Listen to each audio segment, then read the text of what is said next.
Hotels in the area are completely sold out. Parking lots are packed. I mean, why do you think that there's so much excitement surrounding this launch? Because this is not a typical day at the Space Coast. It's the biggest rocket in the world by far. It's like the first time something exciting has happened in rocket launch in a very long time, apart from, our boosters landing. Whether the rocket succeeds or fails, it's going to be exciting. People are coming from all around the world to see what will either be a great rocket launch or the best fireworks display they've ever seen.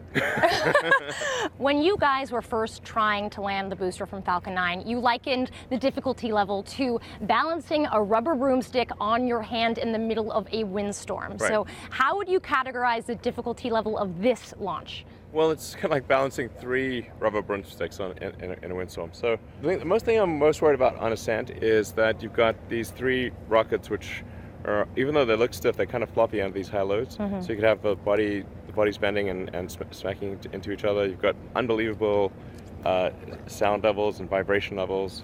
5 million pounds of thrust is 18 747s at full blast. Yeah, so that's this is a really crazy amount of power going through this, and it's really a miracle that that rocket holds together at all. The separation system that tosses off the side boosters has never been tested before in space, so that's going to be a big deal for that to work. And then, even once it's in orbit, it's going to be the longest coast mission we've ever done. So it's going to be coasting for 6 hours in just blackest space, deep in a vacuum. At 3 degrees above absolute zero on one side, searing heat on the other. So you could have vaporization of oxygen, you could have the fuel freeze, and that's all before. Yeah, a lot could go wrong. Before a lot of firsts happening tomorrow. Yeah, exactly. There's a lot of firsts. So what would a success or possible failure of this launch mean for SpaceX? Well, I think let's focus on the success.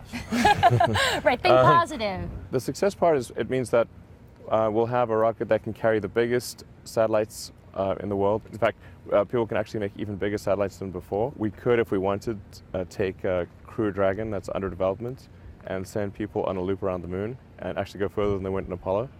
These are all possible with Falcon Heavy. Washington is paying very close attention to this launch. Even Mike Pence's chief of staff tweeted that a successful launch could have, quote, major positive ramifications for the U.S. space industry. Right. So what do you think those ramifications could look like? Apart from the obvious stuff like providing competition for national security space launches, it will mean that there's a U.S. heavy lift rocket that's the most competitive in the world.